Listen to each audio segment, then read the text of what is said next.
চতুর্থ দিনে গড়ালো বিশ্ববিদ্যালয় শিক্ষকদের কর্মবিরতি, দাবি আদায় না হওয়া পর্যন্ত আন্দোলন চালিয়ে যাওয়ার ঘোষণা।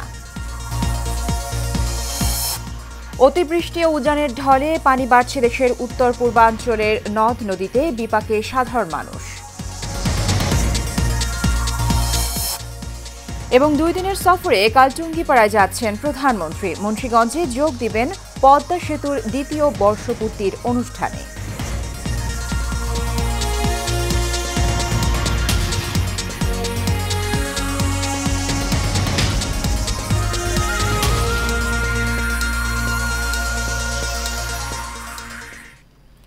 স্বাগত এশিয়ান নিউজে, সঙ্গে আছি সুবর্ণা গোলন্দাজ। শুনছিলেন বিআরবি কেবল ইন্ডাস্ট্রিজ লিমিটেড সংবাদ শিরোনাম।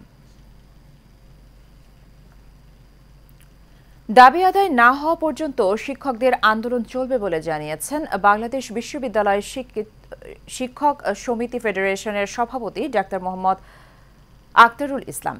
সর্বজনীন পেনশনের প্রত্যয় স্কিম বাতিলের দাবিতে টানা চতুর্থ দিনের মতো কর্মবিরতি করেছেন পাবলিক বিশ্ববিদ্যালয় শিক্ষকরা। এর আগে বিশ্ববিদ্যালয়ে অচলাবস্থা কাটাতে আওয়ামী লীগের সাধারণ সম্পাদক ওবায়দুল কাদেরের সঙ্গে বিশ্ববিদ্যালয় শিক্ষক সমিতি ফেডারেশনের সভা হওয়ার কথা ছিল, তবে সেই সভা স্থগিত করা হয়েছে। সকালে ঢাকা বিশ্ববিদ্যালয় শিক্ষক সমিতি ফেডারেশনের মহাসচিব নিজামুল হক ভূঁইয়া এই তথ্য নিশ্চিত করেছেন। দাবি আদায় না হওয়া পর্যন্ত বিশ্ববিদ্যালয়ের সকল শিক্ষা কার্যক্রম বন্ধ থাকবে।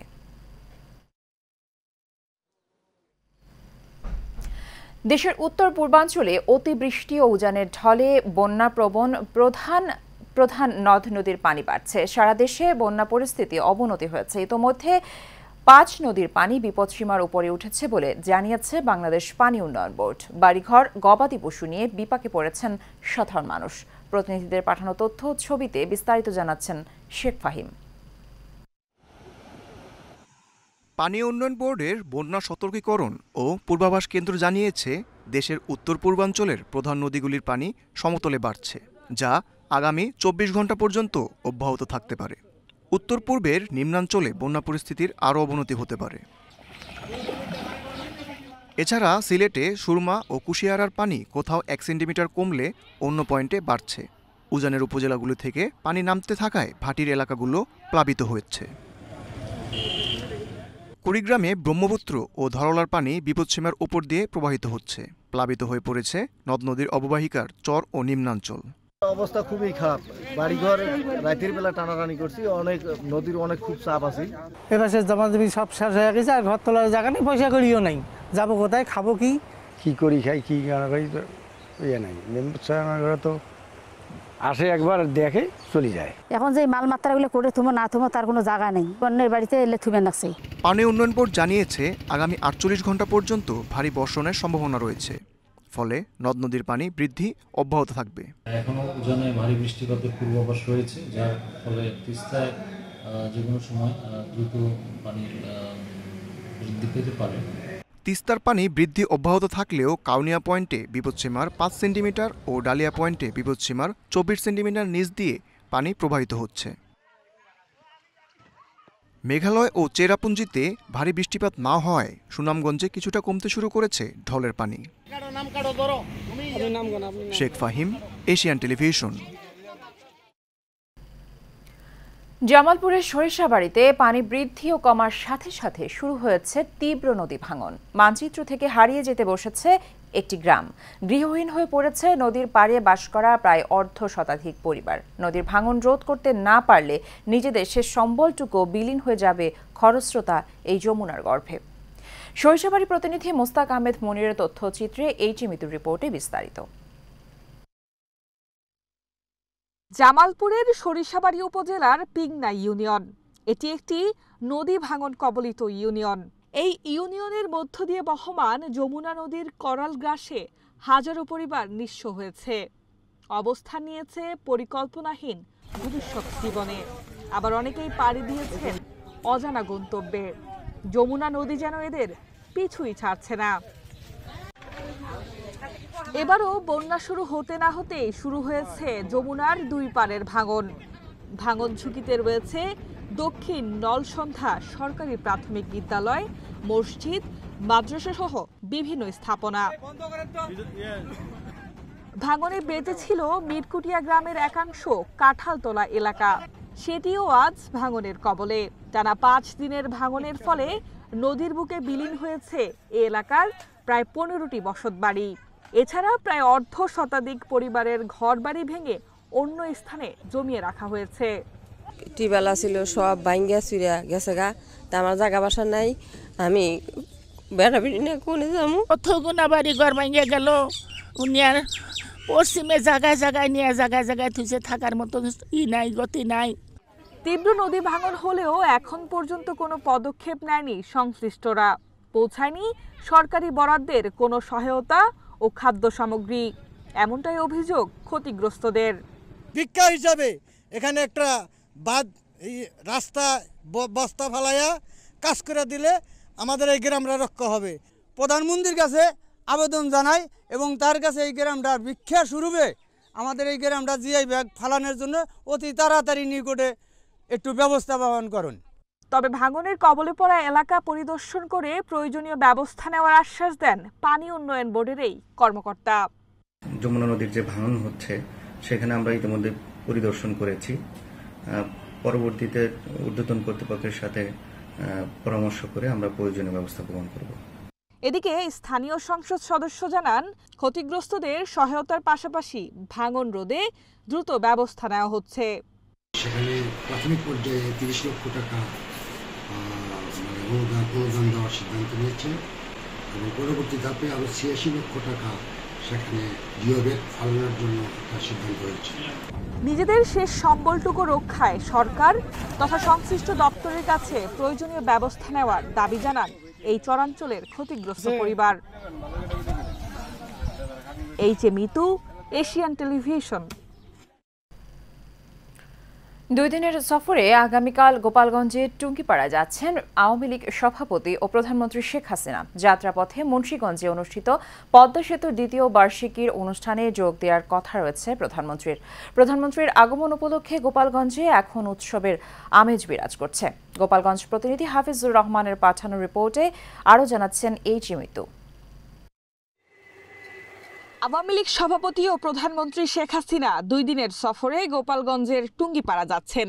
সরকার প্রধানের নিরাপত্তা নিশ্চিতে তৈরি করা হয়েছে নিশ্চিন্দ্র বলয়। প্রধানমন্ত্রীর আগমন উপলক্ষে জাতির পিতা সমাধিসৌধ কমপ্লেক্স এলাকার ধোয়া মোছা সহ শোভাবর্ধনের কাজও ইতিমধ্যে শেষ হয়েছে। এদিকে সরকার প্রধানের সফর ঘিরে উজ্জীবিত গোপালগঞ্জের নেতাকর্মীরা। আমরা গোপালগঞ্জ আমরা তাকে বরণ করার জন্য গেট এবং আমরা ফেস্টুন বিভিন্নভাবে তাকে স্বাগত জানানোর জন্য আমরা সার্বিকভাবে আমাদের সহযোগী সংগঠন আমরা তারা প্রস্তুতি নিয়েছি। আমাদের যত প্রস্তুতি সব সম্পূর্ণ, ইনশাল্লাহ আমরা সে আশার অপেক্ষায় আছি। জনগণ স্বতঃস্ফূর্তভাবে তার দিকে তাকিয়ে আছি। সেই টুঙ্গিপাড়া আগমন হলে আমরা টুঙ্গিপাড়াবাসী ধন্য হব। তার যে সমস্ত প্রোগ্রাম, এই প্রোগ্রামগুলো আমরা সম্পূর্ণভাবে সুন্দরভাবে পরিবেশন করব এবং সুন্দরভাবেই ইনশাআল্লাহ সেই জায়গা থেকে আবার আমাদের কাছ থেকে বিদায় নেবে। অপরদিকে প্রধানমন্ত্রীর সফরের সব ধরনের প্রস্তুতি নেওয়া হয়েছে বলে জানিয়েছে প্রশাসন। 2 দিনের সফর শেষে প্রধানমন্ত্রী শেখ হাসিনা শনিবার বিকেলে ঢাকার উদ্দেশ্যে টুঙ্গিপাড়া ত্যাগ করবেন। এইচএ মিতু, এশিয়ান টেলিভিশন।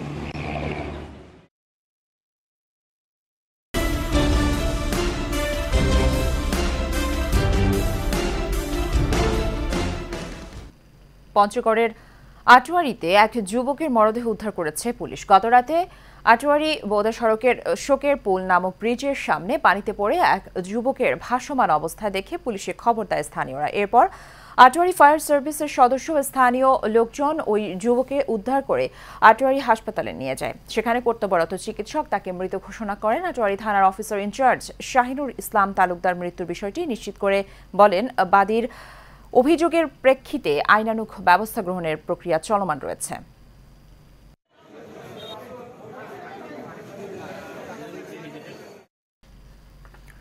গাজীপুরের কালিয়াকৈর উপজেলার বিভিন্ন এলাকায় বিজয় উৎসব ও সৌজন্য সাক্ষাৎ করে যাচ্ছেন উপজেলা পরিষদের নবনির্বাচিত ভাইস চেয়ারম্যান মনোয়ার হোসেন শাহিন। গতকাল উপজেলার ঢালজোড়া ইউনিয়নের সর্বস্তরের জনসাধারণের সাথে শুভেচ্ছা বিনিময় করেন তিনি। এ সময় মনোয়ার হোসেন শাহিন বলেন, তিনি সবসময় জনগণের পাশে থেকে এলাকার উন্নয়নমূলক কাজ করে যাবেন। কালিয়াকৈর উপজেলাকে একটি আধুনিক উপজেলা হিসেবে গড়ে তুলবেন।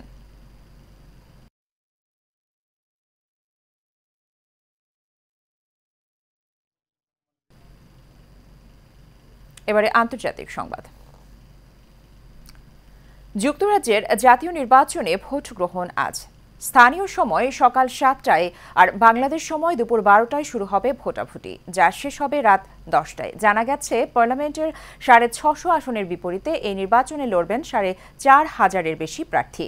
Conservative, labour, liberal Democratic party সহ অংশ নিয়েছে ছোট বড় প্রায় 100 রাজনৈতিক দল। লড়াইয়ে আছেন 9 নারী সহ 34 জন বাংলাদেশি বংশোদ্ভূত প্রার্থীও। এরপর 5 জুলাই এ নির্বাচনের ফল ঘোষণা হবে। সর্বোচ্চ আসনে জয়ী দল থেকে নির্বাচিত হবেন প্রধানমন্ত্রী।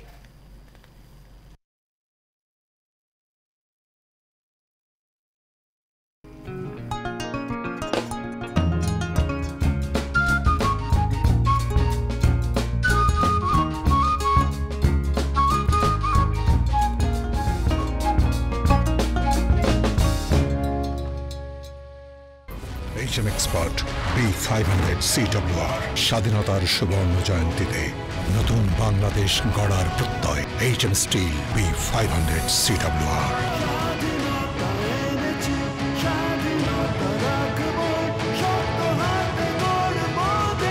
HM still.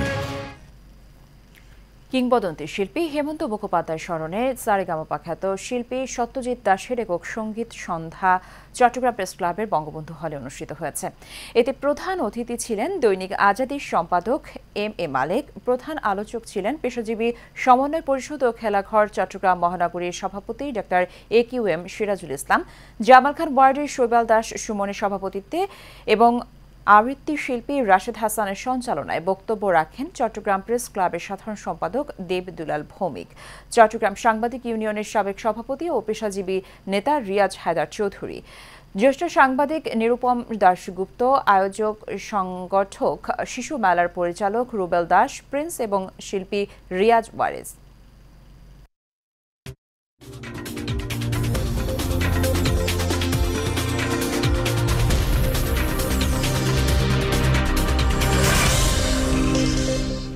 এবারে খেলার খবর। টি-20 বিশ্বকাপে শিরোপা জয়ের প্রায় 4 দিন পর দেশে ফিরলেন বিশ্বকাপ জয়ী ভারতীয় ক্রিকেটাররা। স্থানীয় সময় সকাল 6:05 দেশের মাটিতে নামে ভারতীয় দল। বিমানবন্দর থেকে এক দফা সংবর্ধনা শেষে রোহিতদের নিয়ে যাওয়া হয়েছে দিল্লির একটি 5 তারকা হোটেলে। সেখানে কিছুক্ষণ বিশ্রামের পর তারা গেছেন ভারতের প্রধানমন্ত্রী নরেন্দ্র মোদীর সঙ্গে সাক্ষাৎ করতে। হারিকেন বেরিলের কারণে গত রোববার থেকে ওয়েস্ট ইন্ডিজের বিমানবন্দরগুলি বন্ধ, ফলে নির্ধারিত সূচি অনুযায়ী দেশে ফিরতে পারেনি কোহলিরা। শেষমেশ বিশেষ বিমানের ব্যবস্থা করে ক্রিকেটারদের দেশে ফিরিয়ে আনে BCCI।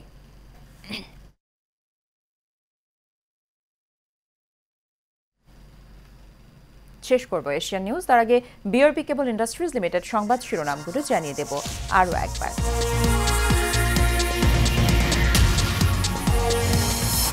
চতুর্থ দিনে গড়ালো বিশ্ববিদ্যালয়ের শিক্ষকদের কর্মবিরতি, দাবি আদায় না হওয়া পর্যন্ত আন্দোলন চালিয়ে যাওয়ার ঘোষণা। অতিবৃষ্টি ও উজানের ঢলে পানি বাড়ছে দেশের উত্তর পূর্বাঞ্চলে নদ নদীতে, বিপাকে সাধারণ মানুষ। এবং 2 দিনের সফরে কাল টুঙ্গিপাড়া যাচ্ছেন প্রধানমন্ত্রী। মুন্সিগঞ্জে যোগ দেবেন পদ্মা সেতুর 2য় বর্ষপূর্তির অনুষ্ঠানে।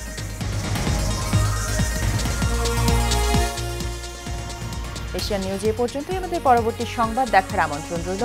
ধন্যবাদ সাথে থাকার জন্য।